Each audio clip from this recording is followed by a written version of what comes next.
की निलेश गायकवाड टोळीचे सदस्य, त्यांचे प्रमुख लोक दादांच्या आजूबाजूला असतात, त्याचा त्यांनी खुलासा करा. हा सोपा माझा विषय आहे. आणि पुणे शहर भयमुक्त झालं पाहिजे हा माझा विषय. त्यानंतर इंटरपोल सारख्या संस्थेला पोलिसांना विनंती करावी लागली की आम्हाला ह्याच्यामध्ये मदत करा. ही पोलिसांना विनंती का करावी लागली तर एक गुन्हेगार मोकाट वर्षानुवर्ष त्या कोथरूड आणि पुणे शहराच्या जिल्ह्याच्या आजूबाजूला जे गुन्हेगारी करत होतात त्याच्यामुळे आज नामुष्की पोलिसांवर ओढल्या गेली. आणि पोलीस अधिकाऱ्यांनी हे सांगितलं की ह्याच्यामध्ये समीर पाटील नावाचा व्यक्ती इथे ढवळाढवळ करतो, कोणावर गुन्हे दाखल करायचे, कोणावर केस करायचा. गायकवाड टोळीला काय पोषक वातावरण असेल त्या या पोलीस स्टेशन मधून तो कार्यरत असतो. संपूर्ण प्रकरण तुम्हाला माहिती आहे, पण तरी मी तुमच्याशी बोलतो. निलेश गायकवाड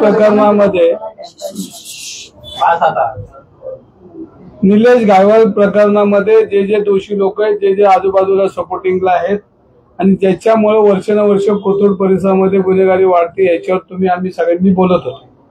आणि या बोलण्यामध्ये माझा साधा प्रश्न होता तिथल्या सत्ताधाऱ्यांना की निलेश गायकवाड टोळीचे सदस्य, त्यांचे प्रमुख लोक दादांच्या आजूबाजूला असतात, त्याचा त्यांनी खुलासा करा. हा सोपा माझा विषय आहे. आणि पुणे शहर भयमुक्त झालं पाहिजे हा माझा विषय. त्याच्यामध्ये पासपोर्टमध्ये फेरफार केली आणि आज पोलिसांची नाचक्की झाली. आपण बघत असेल तर इंटरपोल सारख्या संस्थेला पोलिसांना विनंती करावी लागली की आम्हाला ह्याच्यामध्ये मदत करा.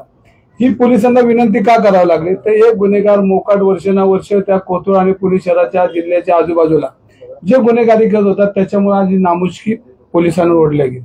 ह्याला जबाबदार कोण आहे तर ह्याच्यावर जबाबदार जर जनता म्हणून विचारत असेल की चंद्रकांत दादा पाटलांच्या आजूबाजूला असलेले गुन्हेगार जर तुमच्या आजूबाजूला असतील आणि तुमचा सपोर्ट घेऊन जर ह्या पुणे शहरामध्ये गुन्हेगारी वाढत असेल तर तुम्ही त्याचा खुलासा करावा. साधक माझा प्रश्न होता. आणि प्रश्न कोणाला विचारणार आपण तर प्रश्न विचारणार तर त्या भागात आज मंत्री म्हणून काम करतात, आज प्रमुख आहेत भारतीय जनता पार्टीचे, आणि ह्यांना आपण प्रश्न आपण थोडीच सामान्य माणसाला किंवा एखाद्या हातगाडीवाल्याला किंवा एखाद्या पानटपरीवाला जाऊन विचारणार की अरे पुणे गुन्हेगारी चालू झाली आणि तू उत्तर दे. ते पुणेकर म्हणून साधा प्रश्न होता. मी एक पुणेकर म्हणून त्यांच्याशी बोलत होतो. मी शिवसेनेचा महानगर प्रमुख पदावर असलो तरी पहिला पुणेकर आहे आणि पुणेकर म्हणून मी साधा प्रश्न त्यांना विचारत होतो. आणि हा प्रश्न विचारता त्यांनी समीर पाटील नावाची व्यक्ती माझ्या समोर आली. मी फक्त म्हणतो समीर पाटील नावाचा व्यक्ती दादांच्या आजूबाजूला घुटमळत पुण्याची गुन्हेगारी वाढवण्यासाठी प्रयत्न करतो. तर मी समीर पाटील हा मी पाहिलाच नव्हता. मग आज समीर पाटील कोण आहे तर त्यांनी मग तुमच्याकडे प्रेस घेतली. मी दंगेकरांकडे आबरू नुकसान भरपाई दावा दाखल करेन, मी 100 कोटीचा मालक आहे, मी हे करतो, मी ते करतो.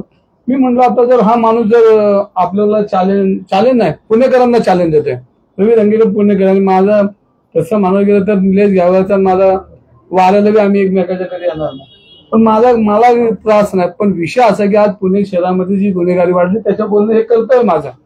आणि मी या पुणे शहरामध्ये 30-40 वर्ष आज सामाजिक जीवनामध्ये काम करत असताना पुणेकरांमध्ये अनेक वेळा जावं लागतं. आणि माझी बांधिलकी पुणेकरांची कार्यकर्ता म्हणून की पुण्याला आलेलं संकट किंवा पुण्यामध्ये बदनामी होती की पुण्यामध्ये सर्वसामान्य लोकांना जगता येत नाही. आज महिला भगिनी आहेत ज्यांचे मुर्दे पडतात, त्या भगिनींचं कुंकू पुसलं जातं. याची जबाबदारी तुमचे आमचे कार्यकर्ता म्हणून माझी आणि सगळ्यांचीच आहे. आणि मग मी दादांना प्रश्न विचारल्यानंतर हा समीर पाटीलला जो एवढा राग आला तर मग मी समीर पाटील हा कोण शोधायला गेलो तर तो म्हणला माझ्याकडे एकही केसेस नाही. तर मी त्याच्या सांगलीला गेलो.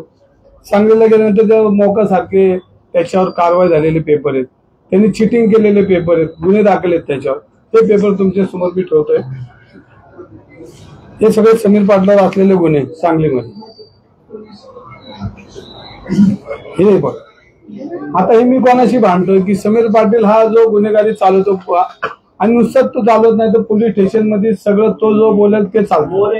आणि अनेक पोलीस अधिकारी माझ्याशी बोलले आणि पोलीस अधिकाऱ्यांनी हे सांगितलं की ह्याच्यामध्ये समीर पाटील नावाचा व्यक्ती इथे ढवळाढवळ करतो, कोणावर गुन्हे दाखल करायचे, कोणावर केस करायचा.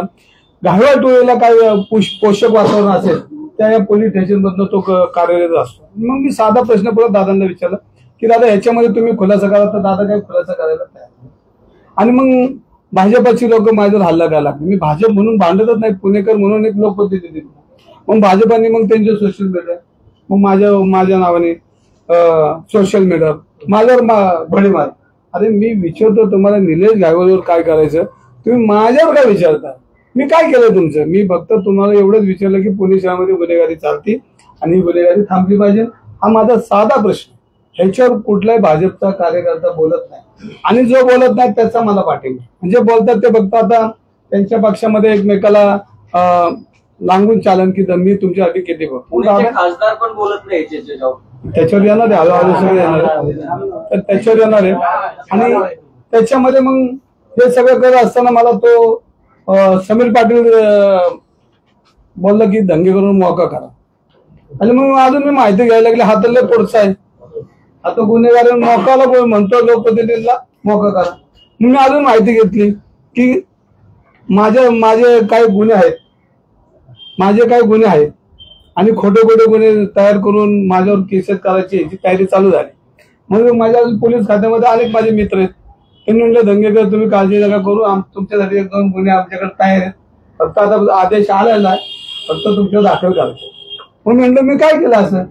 आता आपण बसलोय इथं, माझ्या पलीकडे कोण काय चर्चा करतं हे मला माहित नाही, पण इथे येऊन स्ट्रिंग ऑपरेशन करून वर्ष करून की दंगेकर कुठे सापडतोय का? मग आता त्यांनी मोका कसा करायचा किंवा तडीपार कसं करायचं किंवा काय जे आहे ते त्यांच्या डोक्यातला प्लॅन मला माहित नाही.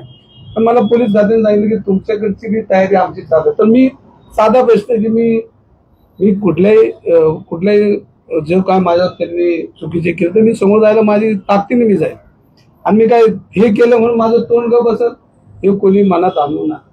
त्यांनी काल शिंदे साहेबांना भेटलं, शिंदे साहेबांना मी म्हणलं साहेब तुम्ही मला म्हणताय की तुम्ही बोलू नका, मी त्यांच्यावर अजिबात बोलत नाही, त्यांच्यावर टीका करत नाही, त्यांच्याशी म्हणजे त्यांचं मन दुखून असं बोलत. मी फक्त प्रश्न विचारतो, त्याचं उत्तर ते का देत नाही मला कळत नाही. मग मी साहेब म्हणलो पुण्यामध्ये आज तुम्ही बघितलं असेल, आज पोलिसची नाचक्की झाली, पोलिसांची नाचक्की झाली, ह्याच्या कोणच बोलत नाही, फक्त एकमेकाला वाचवण्याचा प्रयत्न करतात.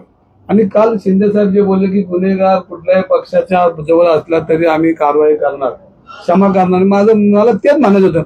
हेच अपेक्षित मला चंद्रकांत पाटलांकडून जे शिंदे साहेब जे बोलत होते तीच भावना मला पुण्यासाठी त्यांची भावना होती. मग त्यांचे खासदार आहेत, आमदार आहेत, मंत्री आहेत, मग त्यांनी सोशल मीडियावर वेगळंच म्हणजे हा विषय बाजूला केला.